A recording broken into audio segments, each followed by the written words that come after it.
Fine, no. Okay. Welcome back to the From the Fabricator podcast. I'm your host, Max Perlstein. Thank you once again for joining me on this ride through the glass and glazing industry. Really appreciate it. Fun show ahead today. I've got a couple guests. We've got Scott Smith from LTS. He is a manufacturer's rep and just so much more. Really fascinating guy. Lots of insight, both from past, present, and future. And then speaking of future, and it's here now also, Conley Oster and Gary Chen from RAISE Robotics joins me, and they talk about the robot that they have on job sites, what's coming up, how it works, and it's a game changer. Truly a really interesting product from those guys. Really good people doing big things for our industry, and will help attract some new folks. Plus, Conley has a request. So if you are interested in helping these guys out, hit me up, hit them up. He'll talk about that in the podcast. Before we get started, a huge thank you once again to my friends from FHC, Frameless Hardware Company. Great folks, and great supporters of this podcast. Check them out at fhc-usa.com. If you did not know, they are your source for a complete line of showers, shower door hardware, frameless door hardware, all in the most popular architectural finishes. They've got it. They've got the shower design program. They've got a gallery for you to check out. They've got new products on their site, fhc-usa.com. Check them out. Thank you, FHC, for the support of this podcast.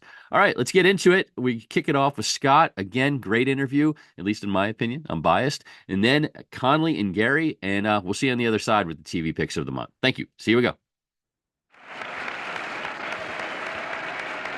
Okay. Kicking it off this month, the last month of the year, Scott Smith joins me, owner and president of LTS. You can find them on the web at ltsna.com. A lot to learn from this man who I literally have just met in person like 5 minutes ago. So I've known of him for years, and I'm excited to get to know you a little bit better on the podcast. Scott, thanks so much for doing the pod. Yeah, Max, I really appreciate you asking me to come on. And same thing, talking to some colleagues today about how I've known you through other people and through the internet for years, but really excited to sit down and chat with you today. Absolutely. The feeling's mutual. And I'm a big fan of what you've done and what you've accomplished in your career and your companies and everything. So we're going to get into all of that. So it's going to be really neat for me to kind of go on this journey. But it all starts with your background. I always start every podcast with trying to get to know people. So let's start with you. Where were you born, grew up, went to school sort of thing, and then we can go from there. Yeah, no, sounds good. So I'm going to go back before I was born, kind of because it's germane to the glass business, Right. which is kind of cool. So my great grandfather was a glazer for McMurtry Paint and Varnish in Denver around 1910, 1912 to the 1940s.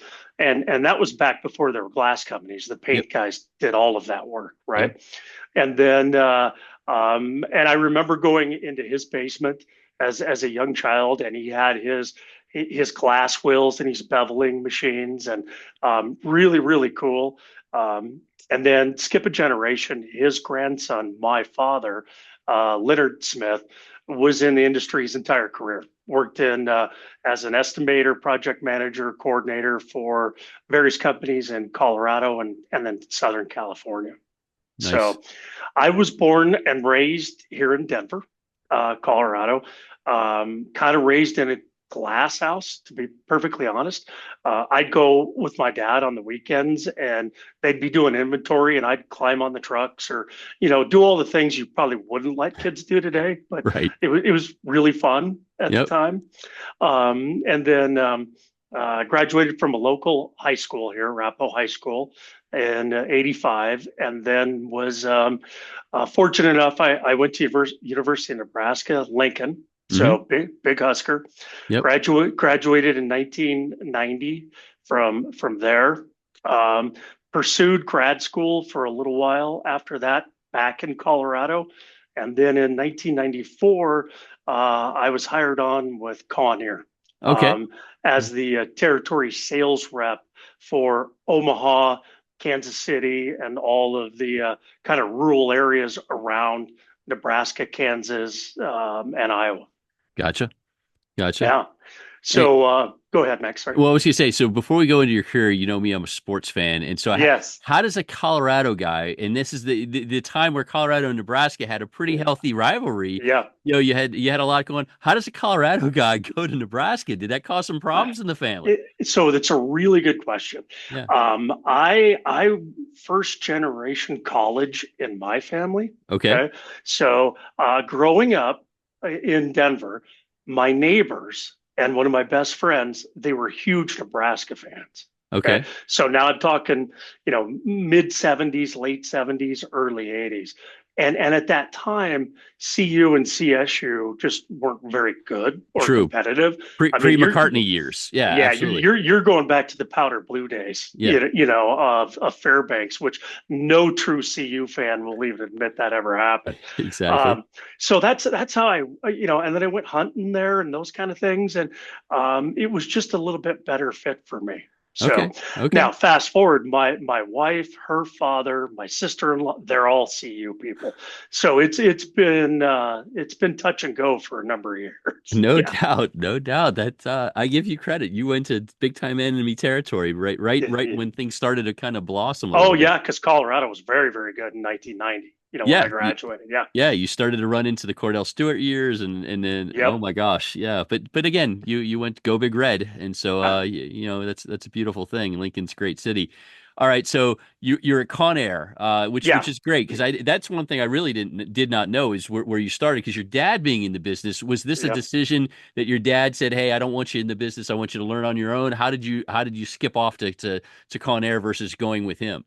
Yeah. It was at the time my dad was with Gump Glass, Hmm. which had been in Denver since, oh man, the 1940s, and had been purchased by Harman at that time. Okay, And when I decided to make because I wanted to be a psychologist. So when I was in perfect for the grad, glass industry. Perfect for the yeah. glass industry. Yeah, and when I was in grad school, it just wasn't for me, and I didn't feel I could make a living doing that. And the truth of the matter is I really didn't have any talents or skills at all. However, I thought I could maybe sell something. Okay. So that's when I asked my dad. I said, "Hey, if you know anybody who's looking," and he's like, "Well, I'll touch base with a couple of the glass companies," and then it turned into Conair. Great. So yeah.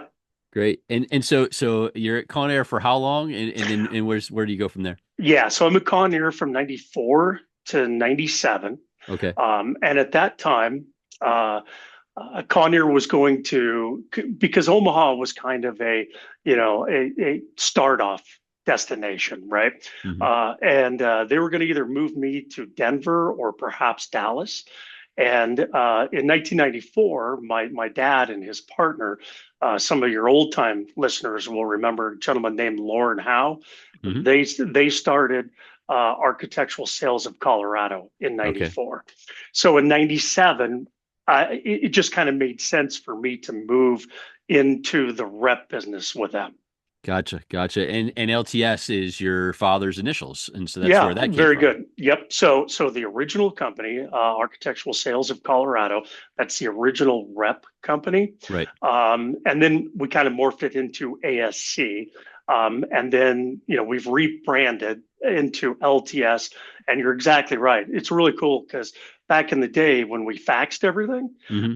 my dad would sign everything LTS because that's Leonard Thomas Smith, his initials. So Nice. that's where that came from. Nice. And so now comes the question of you have ASC, you have LTS. There's people who know you, and also know LTS drafting. And Right. so break down the companies because I mean it's kind of like a mini octopus with the three Yeah. tentacles. Talk a little bit It, about your universe there. it is. Good question. So ASC, the founding rep business where I got my start after Conair, and that business is manufacturers representative for Division 8 products. Okay. Then in 2002, I started LTS drafting and engineering. And, that was just to help provide the Denver glazing community with another drafting option. And then in 2008, we started LTS Enterprises, which is the NanoWall certified installer Okay. for areas. So that's kind of where the three companies came in. Gotcha. And so for the rep business for ASC, you're all over the West. We are. Yeah, I like to tell people, my rep brother and give me a hard time because they're like, you have, half the United States. And I'm like, yeah, that's true. However, in most of my states, there's more sheep than there are people, right? Right. Right. But yes, we're in Arizona, Las Vegas, New Mexico, Colorado, Wyoming, Montana, Utah, and Idaho. But I gotta say, you're playing the long game because Idaho and Montana are red hot these days. Oh, it's the what they're doing in Montana and Idaho right now is Yeah. is absolutely amazing. It's Yeah, I fantastic. mean, 15 years ago, they'd say, good luck, Scott. Have fun over there in Montana. But Right. now the Yellowstone factor and just everything that's going, I mean, those are hot areas. When I do my talks, my, various speeches to the associations, and they say, where are the hot areas? I say Idaho and Montana are Yeah, jumping right now. I totally agree. It's booming. It's unbelievable. And that's awesome. And so you've got a bunch of folks doing the manufacturer's reps. You've got the engineering division. You got the nano wall. Everything going okay? I assume you're rolling along all right. Yes, it is. So the three, uh, we keep everything as three. Now, to go back and explain for the LTS Enterprises or the Hmm. install. So we're the certified installer for NanoWall in New Mexico, Colorado, Wyoming, and the not great part of Montana, which is Billings East. Okay. Gotcha. Right, right, So, right. right. But yeah, all three companies are doing well. It doesn't come obviously without its many challenges. And the key that I've found that, we've been most successful is find people who are a lot more intelligent than I am and treat them well, and they'll take you a, a long ways. Yeah, my friend, you're very self-deprecating because you've already told me you didn't have any skills coming out of college. I didn't. Now this Yeah. last slide, you're doing pretty well. You got it going on, Scott. Got it going on. I love it. I Yeah, love it. I'm kind of that mad genius kind of behind the scenes. I would say my business manager gets a little bit more frustrated with no more businesses, right? Right. But yeah, good people and it helps a lot and Yeah, great product lines. Yeah. yeah, that's it. Definitely. We're going to talk a little bit about that in a second, but I got Scott Smith, owner and president of LTS. See everything we've been talking about online at ltsna.com. And so, all right. You've got all the lines. You're in 13. You have 13 team members in all these different states and so on. You've got the engineering, you got the nanowall. Now, kind of switching gears a little bit, slightly. Biggest changes you've seen in the industry since '94. You've been in the business for a while. You also, were around when your dad and so Right. on. What do you think are the biggest things you've seen change in your career? Oh man, the first for me, and it's just without question, is technology, right? And what I mean by that, obviously, the internet, but The the speed. soft, the speed. So I explain to my grown children now that I do more work as far as processing data and information from by Monday evening Yeah, than I did 20 years ago the entire week, easy, right? easy. And with, everybody sends us a link to do the plans and spec takeoffs. We have Bluebeam, AutoCAD, see, all the programs out there. The amount of information that we process is crazy. Yeah. And it's not a bad thing. It's just adjusting to that. Yeah, and I look at it as, I mean, you as a rep, I mean, even in the Conair days and then ASC in '97, you're talking, you'd be out on the road all day. You have Oh no yeah. idea what's going on, and you kind of clean things up that, the next day or at night, next time you're in the office. Now everything happens in real time. You've got it on the phone, you've got it on the iPad. I mean, Yep. there's no lag at all. I mean, it is Well, immediate. prime example back in the day, I would a job would come out to bid.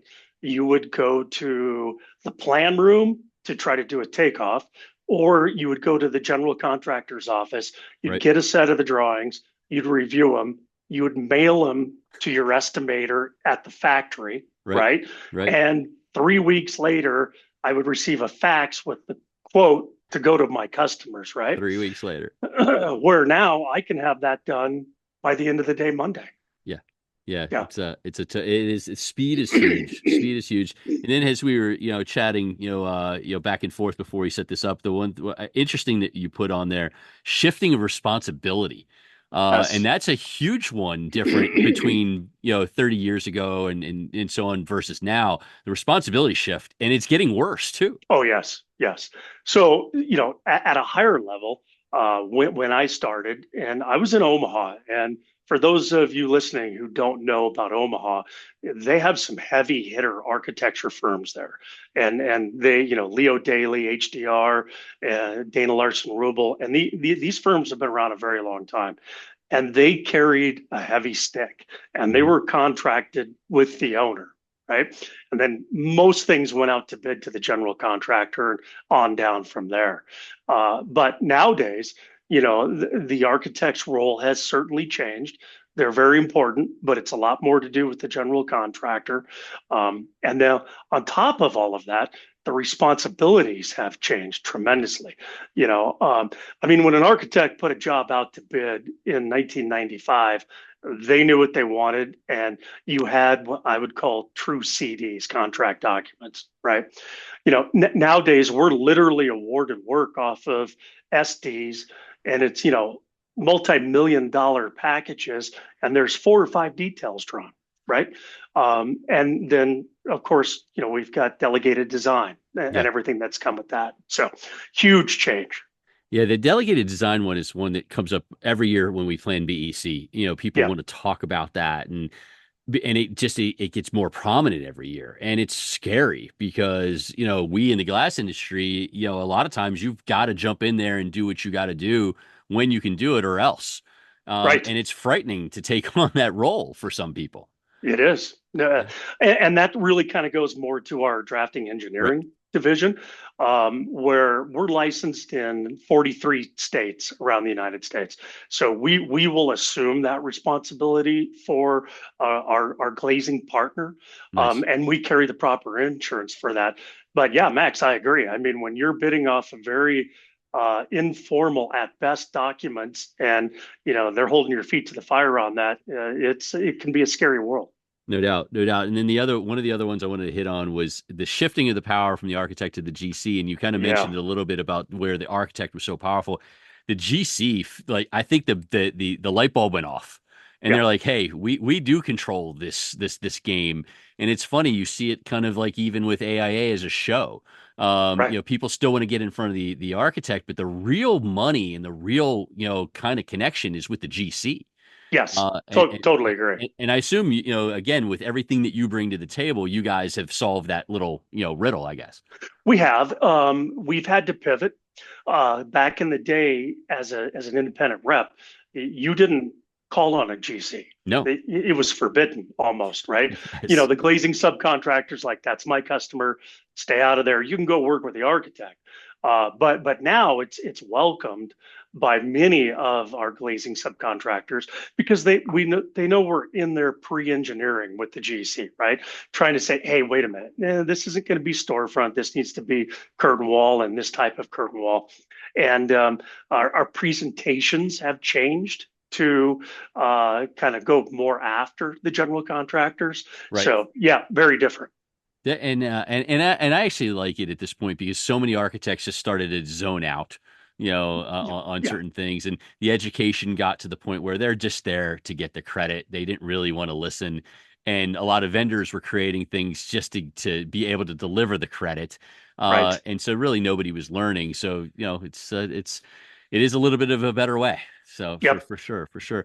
Good stuff. Good stuff. I got Scott Smith with me, owner and president of LTS. See them on the web at ltsna.com. A lot going on with this company. Great group of people too.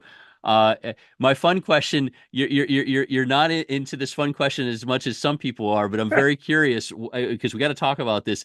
Your favorite food and why, and I'm curious on why you are not a food driven human. That's Yeah. that's what you said to me. I'm not a food It driven human. That's true. I kind of deflected this question, Yeah. so I feel a little bad about that. No, it's all right. No, I'm just not a food, and maybe that's not a good thing. No. Because it'll be 3:30 in the afternoon, and I'm like, I haven't had lunch. And that's pretty typical, honestly. So, but when I do eat, I my go-to is sushi. I like it. Absolutely love it. And I was thinking back too, like when I was in high school. So that was 85. I don't think I'd ever had sushi. I'm Okay. sure I'd heard of it, right? But now it's prevalent. It's everywhere. It's in the grocery stores. So yeah, that's kind of my go-to. So is it though? You're not picky with your sushi because it's interesting. You are my second guest to ever pick that as their favorite food. My first Okay. one was Will Pounds of TSI Corporations in the Hmm. East in Virginia. Great guy, but sushi was his favorite. But he put it with kind of an asterisk and said it has to be from this certain gas station that he gets. He likes gas station sushi, which just blew my mind. Scott Smith, is it gas station sushi, or you're not picky that way? No, Scott Smith is not a gas station sushi guy. I will go to the local Kroger, which Okay, King Soopers here, but I much prefer in fine dining, I like it. I with the like it. sushi. Yeah, I like it. Very, very cool. Well, when you come to either Vegas for BEC or to Orlando for Glassbuild, I got to make sure to get some sushi delivered your way. So, please do. Vegas, I'm sure would probably be better than Orlando, but you never know. Orlando's not far Oh from some no. good sushi. So good stuff. I love it. I love it. Couple more questions for you. This one I'm really curious about because you handle so many different product lines Hmm. and so many different styles of products. So talk to me. What are the things that have you really excited right now, product line wise? Because you've seen it all, and you kind of know what's coming down the pike. What's got you pumped up product wise right now? Yeah, yeah, very good question. And many of the products we have, we've been with them for years and years. Um, and they're all great and they do a terrific job. But I would say where I'm getting the most inquiry right now, is in two areas. One is VIG, so vacuum insulated glass, Yep. right? And I truly believe that this product will be what insulated units were to monolithic, Yep. right? As there's more distribution, and I know there's starting to be some in the United States, and what we represent is actually manufactured in China and Right. brought over. But that's going to be a game-changing product. I mean, you're no longer talking U values. We're talking R values, and we're talking R values that can be better than the wall they typically would Right. construct, right? Right. So I think it's going to open us up to just so much more glass opportunities, and owners not being afraid to VE us out because we don't provide the thermal performance that they Right. need, right? Right. So the vacuum glass to me is going to be very, very fun to watch. I think it's still a little early. We're probably a few years away, but that could be wrong. Yeah, and I think Uh, before you move on to a different one, I think that for me, and I don't know if you agree or not, I think that the retrofit aspect of yes, VIG is huge because it can replace monolithic, and there's still, yes, some buildings with monolithic in it, quite a few actually. And you can replace it, and again, you will automatically change that building's performance with the VIG. I like what you're saying. I mean, definitely I've been a big fan of it, yeah. for a while, and I mean, you're right. It's on the cusp. It's not there yet, but if there's something to buy stock in, that's one of the ones you buy stock in. So Oh, totally agree. Yeah, yeah, and that retrofit business, and the powers to be of vacuum glass know this far better than I. But looking forward, forecasting with the amount of renovation that needs to be done in the United States, there's like a void of VIG production facilities.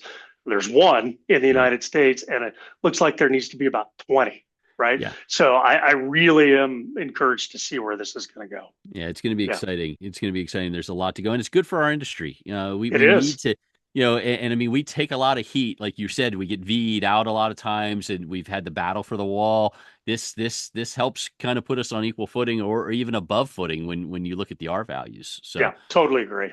now, Yeah. other products. What else is hot in the streets for you? Another product that's kind of fun is a clear motion glass out of Pennsylvania. And what's really cool about this is they have the privacy switchable glass, which we're Hmm. seeing a lot more of that, obviously, for interior conference rooms. Um, but then they also have a product that is an LED product where the diodes are actually laminated, 9/16 laminated between two lights of glass. And this can be used interior, exterior. But where this is game changing is you program an MP4 video and you upload it to it, and now your glass facade is a movie screen. Hmm. Okay. And the beauty of this is, and I'll throw this out there as an example, like a car dealership. So a BMW car dealership, who has X amount of advertising budget, which is far greater than others, can take what was a static glass wall, and now they can do a presentation of the X5 SUV. Right. And if they want to switch it to the 7 Series, they can. The 3 Series, really neat, and the technology and the display aspect of it is fantastic. Nice, nice. I've only seen it. I was at the Texas Glass Conference Yeah, last you May, saw that. Yeah. and I Mhm. saw they had a presentation there, and it was pretty interesting. So, it's interesting when that you're saying this. So you've got some high hopes for this, and obviously, I think the switchable automatically is going to continue to grow because as we Yeah, get back to the office. But I like what they have here, and if you like it, I think we got a winner here. I do too, and it's going to be the right clientele, right? You're talking about talking to the owner, Yeah. um, to the marketing department, right? But when they see the ROI that's available with what they can do with it, I think it's going to be. You'll see sporting venues, no doubt in my mind. And in the world of college, going back to what we were talking about before, with that being, the business it is today, that will be one we'll definitely see it in, as well as the NFL and the NBA and others. Yeah, and the colleges are an arms race. I mean, you see it with all Oh your yeah. products. One of the great examples I give is, it's in your territory. Montana State University has so much high performance, different glass styles on that Oh, it's campus. amazing. And Yes. and it's, you would never think Montana State University would have this, and this on its campus, but it does because it's an arms race. They want to show, how adept they are and how they're on the cutting edge. So, I mean, something like clear motion glass makes sense at places like that, and then all the other places you mentioned. Yeah, totally agree. Yeah, Yes. and probably Montana State University, you're probably thinking to yourself, yeah, I've sold a little bit of glass on that campus. I will tell you, living here in Colorado, Yeah. there are a lot of high school kids that go to Montana State University. I've been up there. We've done work up there, Yep. and it's a gorgeous campus. And the buildings, as you said, Max, are gorgeous. They do a great job with them.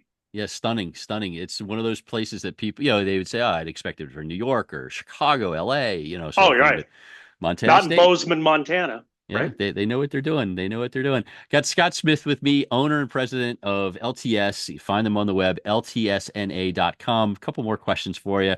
Let's talk pet peeves, but also let's talk about what gets you excited about our industry. So we'll start with the negative first, and then this way we can finish on a positive note. Pet peeves from our industry since you've been around for a good couple of years.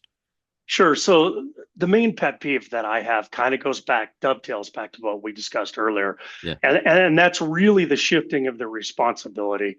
Um, I really do feel, not being a contract glazing company owner or employee, I really feel for those companies because the contracts, in my humble opinion, are so egregious, and the amount of risk that they're taking on, not only from the delegated design we talked about, Hmm. but just afterwards, the field testing and the punch lists seem to be just ridiculous.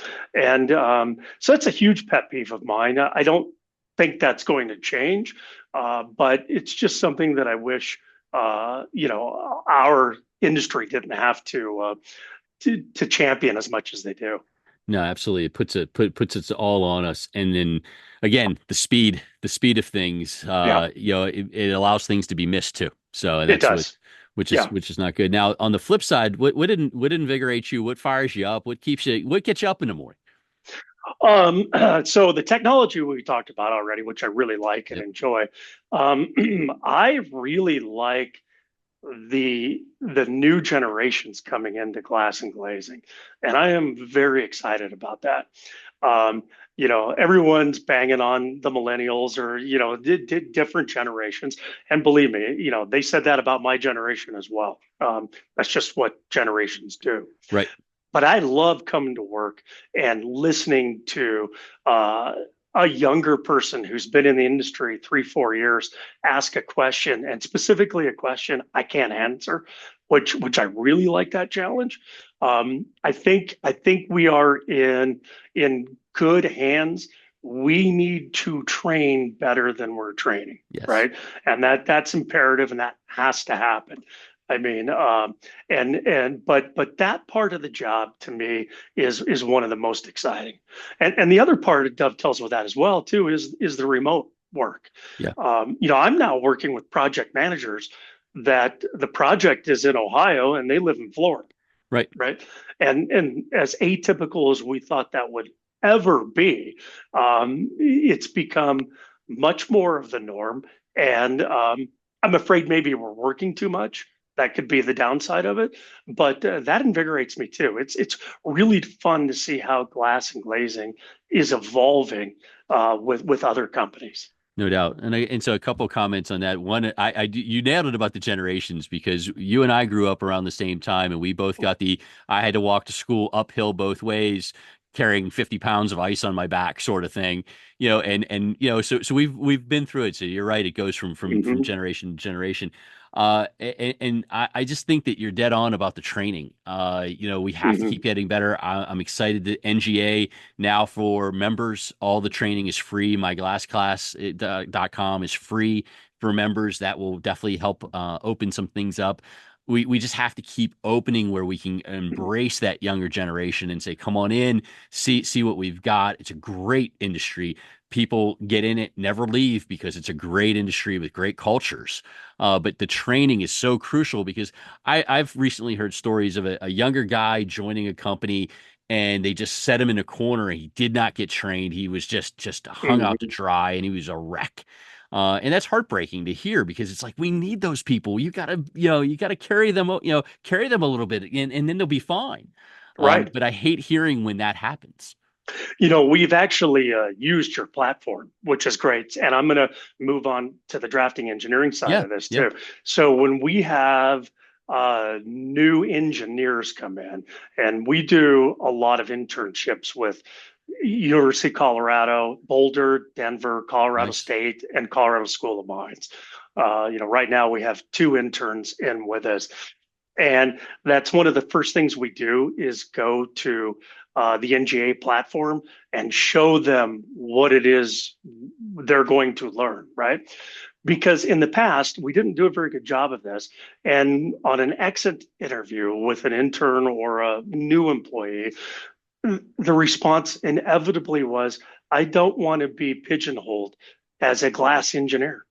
Hmm, I want to do all these other things, right? right, right, Now all these other things are have the same problems that we do. They just right, don't know that, right?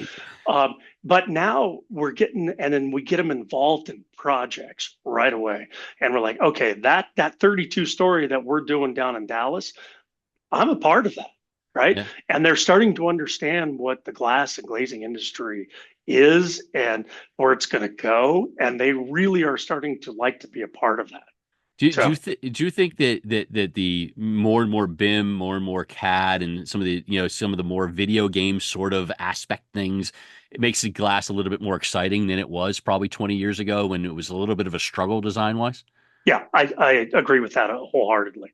Yeah, Definitely. My one of my daughters is interior design architecture student at Colorado State University, nice. and she's learned AutoCAD. She's in Revit, SketchUp, all of that. And yeah, that I think when they understand what daylighting does and can do and how we can help them, they're like, this is a pretty cool product. I want to work with this. So yeah, I can see that helping a lot as well. Does she want to be an architect? Is that the She next wants next she step? wants to be an interior designer, Okay. And she is in Fort Collins and has a paid internship starting January with KTGY in Chicago. Nice. So, and she'll be in their interior hospitality division. So, Wonderful. yeah, very cool. Yes. Wonderful. Congrats. So, Congrats on the so fast track. I like it. yeah, there may be a fourth generation. So, I I I I I, I li- think it'd be great. I like it. And something tells me, she's going to find a use for clear motion glass somewhere along the way. Well, she'll know about it. I can guarantee you. I like it. Exactly. I like it. Yes. I like it. One more for you before I wrap up. Scott Smith, owner and president of LTS. Find them on the line, online at ltsna.com. This has been a lot of fun, but I can't let you go until we talk about 2025. Yeah. You're my first guest post-election. Oh, So leading into wonderful. the election, I don't know if you heard this line, but it was well, we'll see what happens until after the election. We'll hopefully things will be better after the election, or we're looking forward to after the election. So now we are after the election. How do Right. you see things? How are you feeling about 2025? How's life for you going into next year? All things, and when we talked about this earlier, I told you I'm an optimist. I think it's going to be great because that's what gets me up in the morning and keeps me here doing what Yeah. I do, right? The reality of that is I see it, and I have a different perspective because I live in Denver. I have a territory that's the mountain desert Southwest. And then I have a drafting engineering business that we work all over the United States. Right. Okay. So with that data in mind, I see it flat to maybe a little bit better. Okay. Okay. Um, I've done this a long time. And every 4 years, I always hear, we all do, after the election, it's going to get better, right? Right. And whether it's blue or red, it doesn't really seem to matter. Things don't change a whole lot. Yeah. Now, this year may be different. But what I'm seeing is, I think more than anything, the interest rates, coming down will help. I'm waiting to see some more activity. I think where you have areas, and Texas is a big state that we do a lot of work in. Yeah. My concern for perhaps Texas is there's going to be so much work released, there may not be enough, people to do it, Yeah. right? And that's kind of what I'm hearing. Whereas the Denver market, the Salt Lake market, those, I think there's going to be work there, but I don't think we're going to see a huge increase from what we had this year. Gotcha. Yeah, and obviously the labor issue is Yeah, a it's huge. very difficult one, and our workforce is aging out. I mean, you talked about attracting younger people to what you do. Yep. You trying to get younger people into the installation side, into the fabrication side. Those are tough sells. I mean, the fabrication side, we can go a lot more automated, but Right. on the installation side, that's tough. That's a lot of human power. And the guests coming up right after you are the guys from RAISE Robotics. Oh, And, cool. and so yeah, really, really, I love this mix with you and them on this same pod. And they're creating things that will make life a little easier on the site, but we're still just scratching the surface to getting more automation, on the site. You still need that human factor, Oh, and absolutely. we've And got some worries there. we're seeing, and this has changed over about the last 10 years, but stick built curtain walls, for instance, they're still it's still a good product. Yeah, Don't get me wrong, yeah, and it has its application, and we like working with it. But because of the reason you're talking about, because of labor and the experience or the lack of it that's coming, I've got guys who want to pre-glaze a 7-Eleven now, right? yes, And yeah, and, and the reason is it's not because they're worried about the quality that pre-glazing brings to it by fabricating and glazing in the shop. It's because they don't have enough experienced guys to put it in. yeah, yeah. Yeah. It's a different world. So I'm very interested in the robotic side of that. It's going to be fascinating to see how quickly and how efficiently that can impact our career paths. No doubt. And again, it's coming along nicely on the fabrication side. I think what Conley I and agree. Gary are doing with the installation side has got a lot of potential, but there's still a long road to go there. But we've got to keep embracing automation everywhere we can. We have Uh, no choice. we have no Yeah. choice. You're dead on. But I think it's an interesting take with flat to maybe a little bit up next year. I do Hmm. think, like you said, from territory to territory, it's a little different. I remain hopeful for my friends in the Northeast and New England because it's pretty ugly there. Yes, They're not going to have a Yellowstone revival like we talked about earlier. In some of your areas, that's some tough road to hoe up it there. is. Yeah, Yes. So totally agree. so some people will take flat to a little bit up, and then others, like you said, may have a labor issue because they might be going crazy. Hmm. Yeah, absolutely. It's going to be, the one thing about this business is if you don't adapt and change, you will be left behind, right? Yep. And so it'll be very interesting to see what the next generation and even us older people do to continue to be around. I love it. I love it. You've given me 40 minutes of really good nuggets and you finished strong with the adapt and change, my friend. This was fantastic. I had Scott Smith, owner and president, LTS. Find him and his company online, ltsna.com. This was great. Thank you so much. Really appreciate your time and look forward to meeting you officially in person at BEC, Glassbuild, one of these events here very, very soon. Thank you so much. Max, my pleasure, and thank you for having me on. My pleasure. Thank you.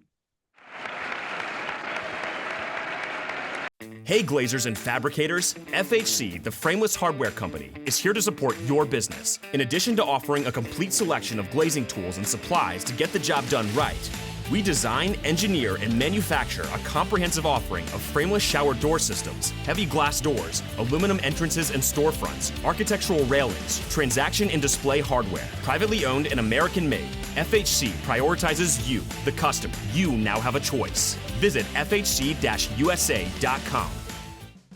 Okay. Next up on the From the Fabricator podcast, thrilled to be joined by Conley Oster and Gary Chen from RAISE Robotics. You can find them online at raiserobotics.ai. If you were at BEC last year, you saw Conley speak. Yeah, he's done some webinars recently as well. RAISE is fantastic. If you've seen any of my presentations at like the Texas Glass Association, I've talked about RAISE Robotics, and I'm thrilled to get these two really brilliant gentlemen on the podcast with me. Conley, Gary, thank you so much for doing the podcast. Well, thank you, Max. We're both pleased to be here and looking forward to catching up. Awesome. So before we get to the start of RAISE, I'd love to get to know both of you better.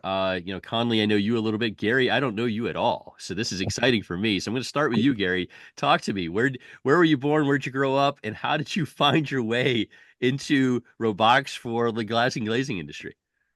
Yeah, I guess as far as like where I grew up, it's not really that remarkable. I grew up in SoCal. Okay.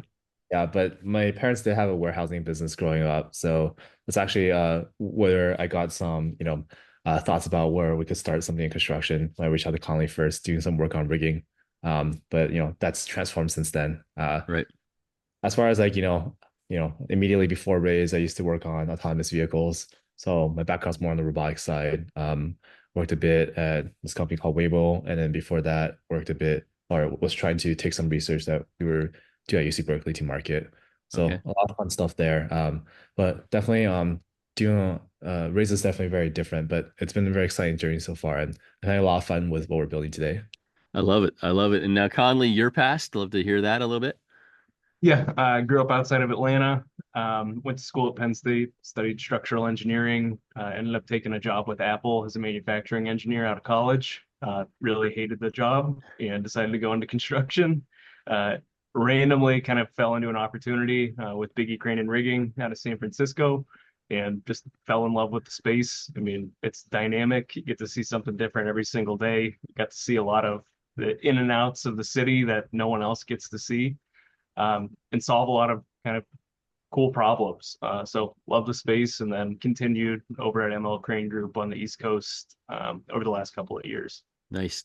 So I enjoy, when I was doing a little bit of research, and I don't do a ton of research because I like you guys to be able to tell the stories and so on. And the one thing I did run into on your website, which is RAISE Robotics, so that's like the word RAISE, RAISE, then robotics.ai, was the origin story of how you two started this. adventure, how you kind of came up with it. So I'd love to kind of hear it from your voice, and then for the audience, for them to hear it from you guys. Conley, you want to take the lead on this and start us off? Yeah, yeah, that sounds good. So it was during COVID. Received a random LinkedIn message from Gary. He was still at Waymo at the time. Was reaching out to see, why affordable housing isn't affordable, and turned into a much larger conversation just about construction in general. What are the hindrances for delivering projects on time within budget? Where were some of these pain points that I had seen in the crane and rigging industry? And where we ended up going with it is Gary was putting together robotic simulations. So completely virtual, working, fully functional prototypes of a robot working and completing various tasks in the construction space. So I was still full-time in the crane rigging industry at this point. And what we were doing is we would put together a thesis for, this could be a potential application of a robot on a job site, on a wind farm, or in like heavy civil. And then I would go to my customers, would sell them a crane, and then pitch them on an idea about buying a robot in the future. And once we got into the facade space, that's where there was the most traction, and I think the most applicability or potential applicability for automation, high standardization, and everyone seemed to have very similar problems. So that's where we took it into the facade space. We got accepted to an accelerator program that gave us some money to actually build a prototype, and then, the rest is kind of history at this point. And now backing up a little bit, Gary, did I read it right? You guys hadn't met in person. You were just doing everything kind of online, and and built this like virtually, from across the country. Is that true? Did I read that correctly? Yeah, it's like a modern love story. We use LinkedIn as our dating app. I love it. I love it. Hey, you got a perfect match there. You whichever way you swiped, it worked. It's good.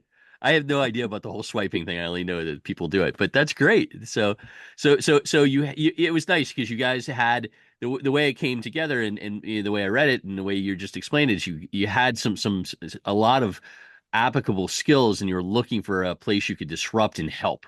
And this industry desperately, especially where you're at on the job site. And we're going to talk in a second about the specifics of what you've created. But when you look at glazing, it is a very heavy human capital sort of business, and it beats the folks up, the men and women out there. It beats them up pretty heavy, and pretty tough. Backs and knees and shoulders and so on. And so I find it fascinating that, yeah, Conley, you were in the rigging business, but the way that you and Gary put your heads together to find a spot and a space that needed this is pretty exciting to me. And so, Gary, how did you feel? Like, were you surprised when you started to look at it? What were your feelings as this all started to come together? Yeah, as far as the industry goes, definitely a lot of things I learned working in it. I'm coming as much more of an outsider to the industry, and I really wanted to make sure, come in with an open mind and really try to take some time to understand how it functions today, and why certain practices are still being used. And I think like it is a really tough industry, but for good reason. Like this is a very tough area of the buildings to build, and people do a really good job of it today, and we just wanted to see where we could help people get their jobs done faster, make their jobs easier, try to take away some of the tasks that might just not be a great thing for them to work on day to day, and have them focus on things where they could really excel. Yeah, no doubt, no doubt. I think, yeah, you nailed it. And I know that now everybody listening is like, please tell me what exactly are we talking about? So those who aren't familiar with RAISE Robotics, and if you haven't jumped over to the website to look at, Conley, give us the kind of the rundown. What are you doing on the job site? Who are the people you're affecting in the glass and glazing community right now? And I know we're going to talk a little bit later in the podcast about more down the pike, but what's going on right now?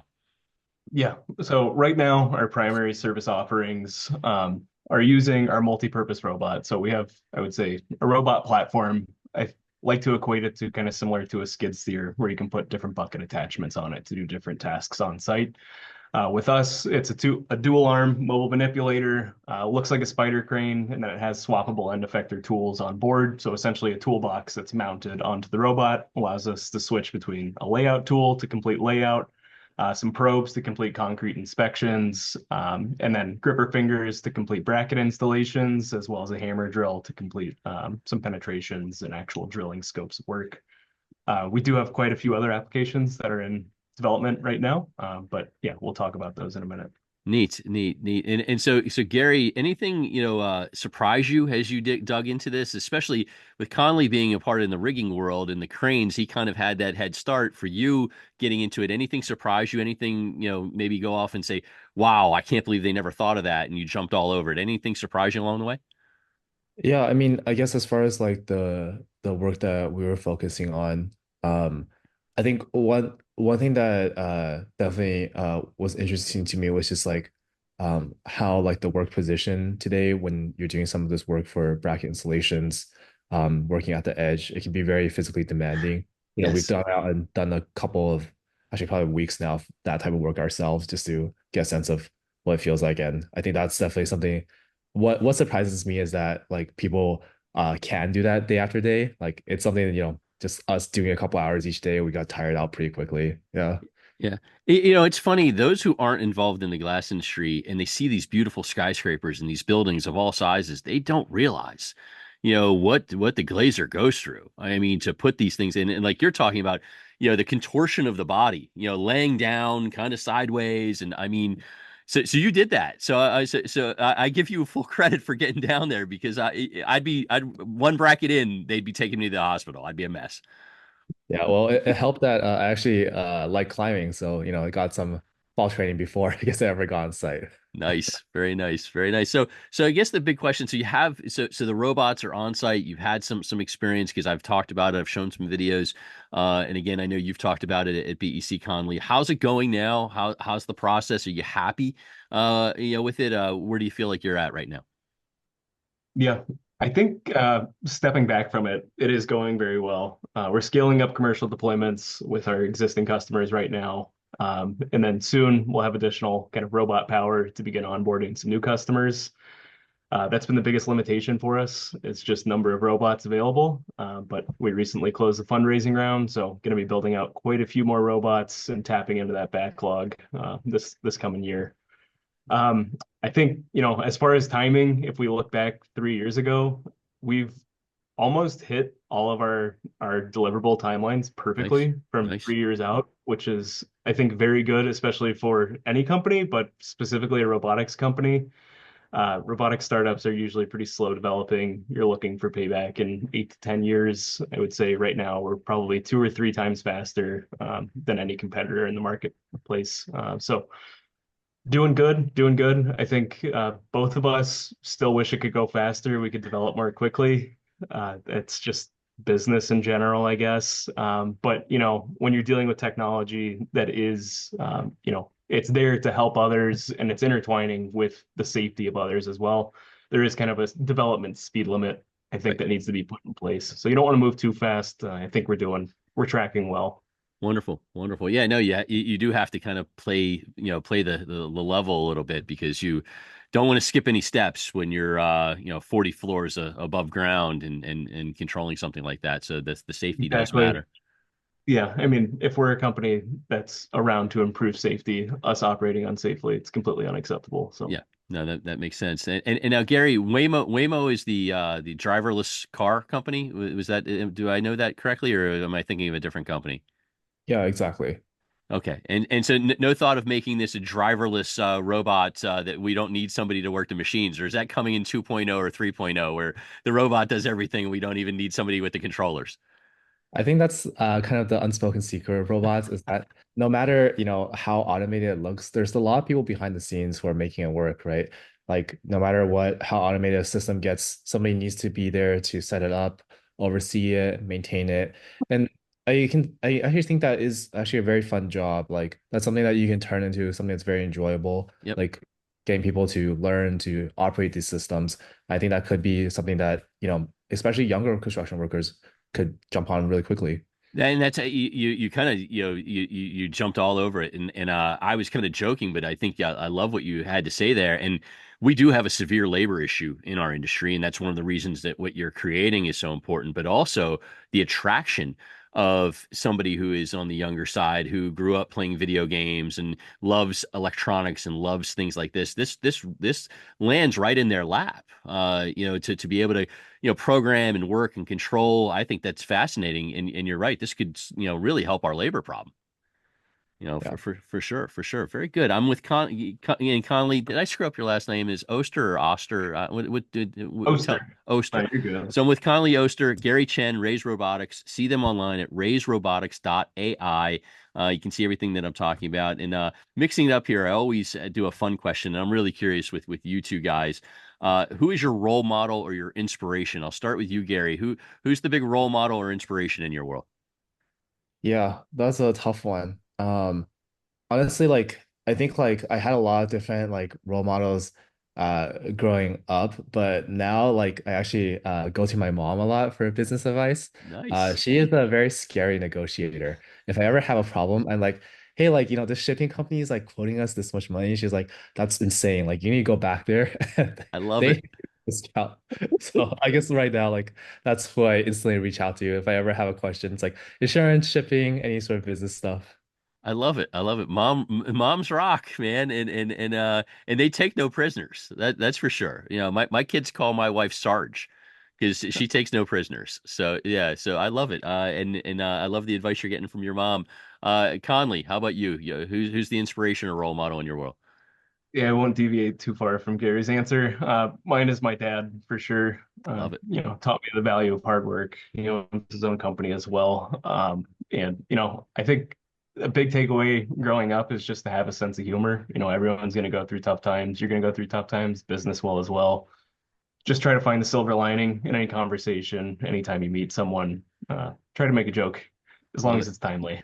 Love it, love it, love it. And Conley, on a personal note, I love the fact that your parents ended up in town when you spoke at BEC and were able to come see you. And that you want to talk about hitting the heartstrings for me. I was like, oh, that is so cool. I mean, I thought that was really neat. Oh, They had to be so it proud was seeing you up on very stage. Yeah, I think it was probably the first time they understood what I did for work also. So it was a Really good nice. educational Well, offering for them. I'm glad we were a part of that. That was really cool. So I love that, and I think that is extremely cool that you got that experience.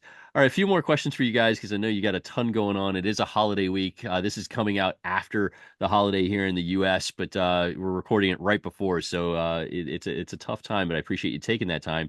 So I got to ask you, you're both now relatively new to the glass and glazing industry. And I'm sure you've run into our most famous line or most favorite line in our industry of quote unquote, that's the way we've always done it. Because this industry does not like change very much. Gary, starting with you, how did you feel, with trying to work with some different people?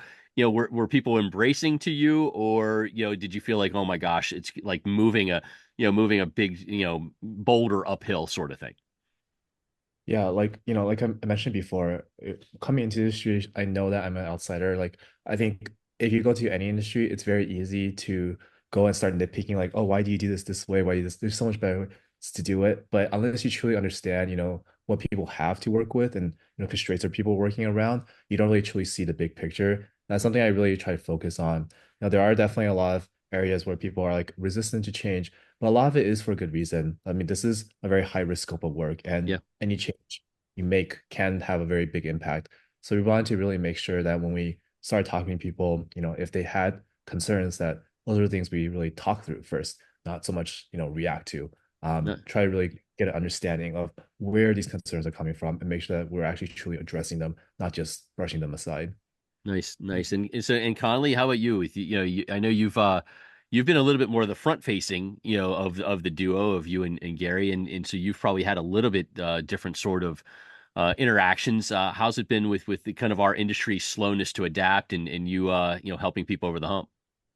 I have to say, I mean, I think construction in general, there's the perspective that it is slow to adapt. And I think that also circles back to kind of Gary's point. If you're trying to sell someone a product that doesn't work or it doesn't work well with their company, why would you adopt it? I Right. mean, you can't force feed people crap.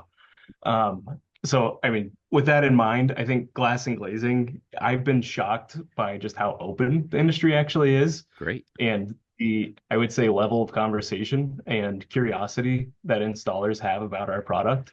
Um, I mean, yeah, I'm surprised. I think it also comes down to, the fact a lot of installers also have the fabrication aspect to their business as well.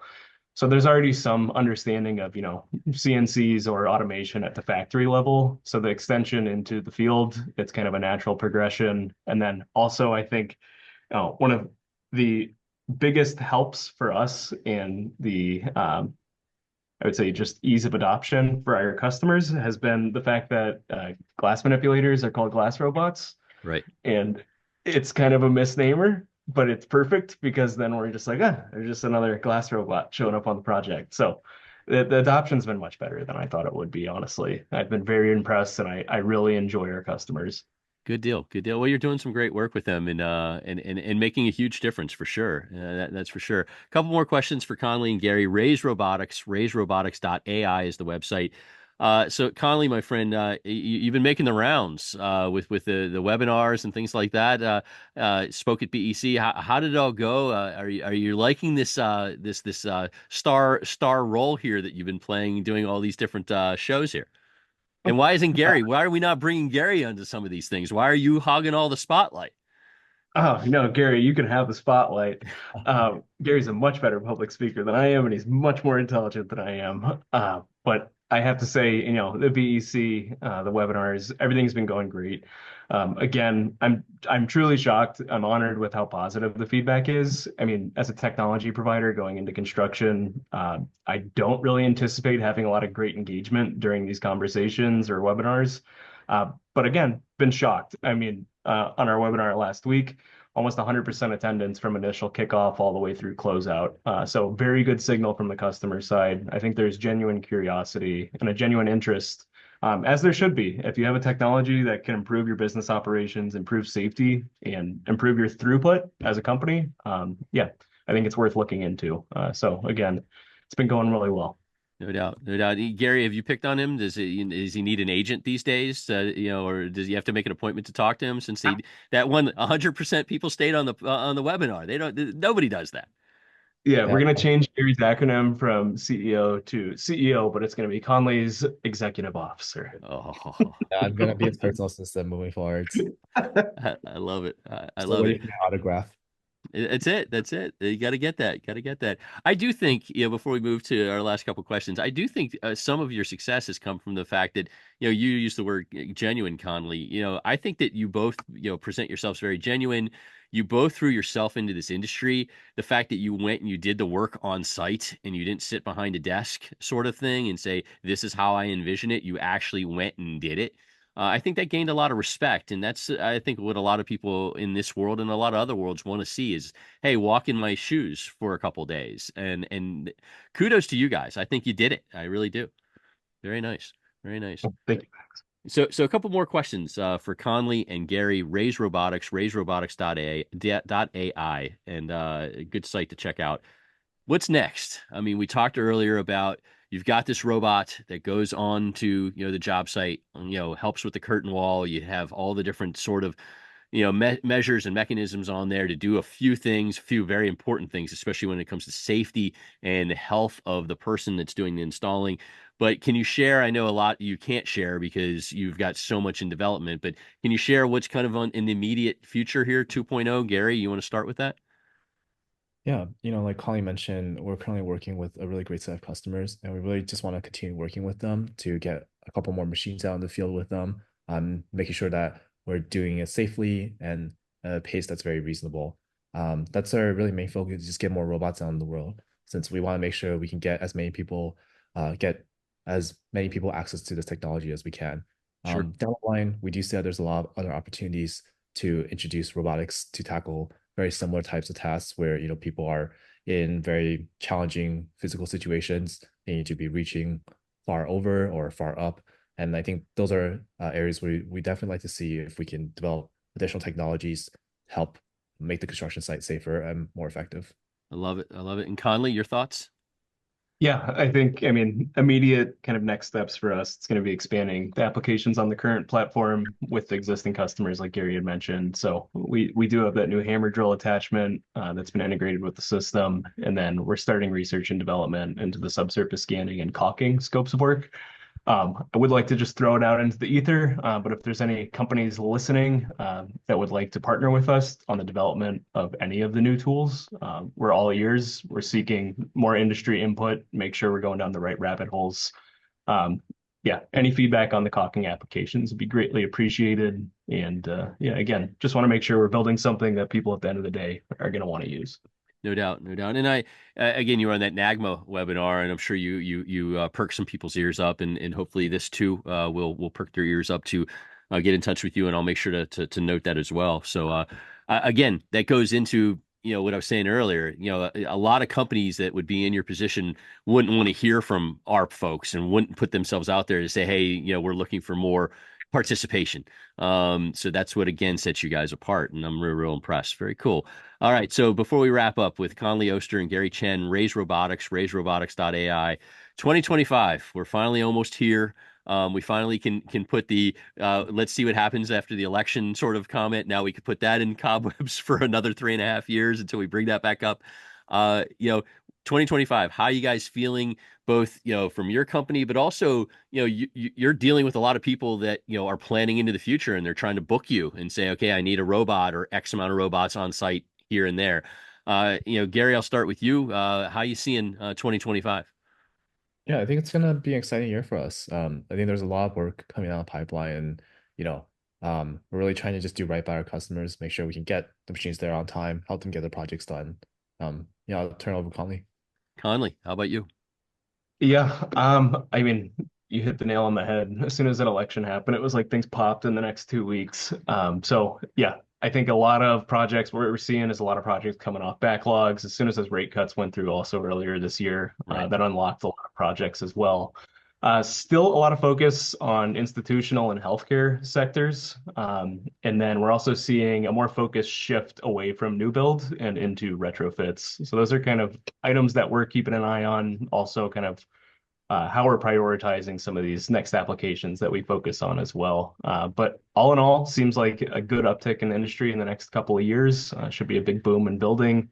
Yeah, I think it's going to be compounding a lot of the same problems that we have faced in years previous. I mean, kind of with the labor shortages as well. Sure. Something to keep in mind, and something that we're hearing from our customers is, they have a lot of projects coming in, but they don't necessarily know how they're going to staff them, whether it be internal, third party, or hiring someone else to do the projects. Yeah. And I just had the guest right before you, and again, my memory might be playing tricks on me, made a comment about if Texas gets the amount of work that it's supposed to get, they'll be nowhere close to have the workers and folks to put that work in, based on where the backlogs are. So yeah, that's why what you're doing at RAISE Robotics is so crucial, because the amount of time that could be sped up and keeping folks healthy, those are the time and health are the things. Obviously safety plays into both, but time and health, what RAISE Robotics can do. So I think we're heading in the right direction there. I'm excited to see what's next. And speaking of what's next, will I see either of you or both of you at BEC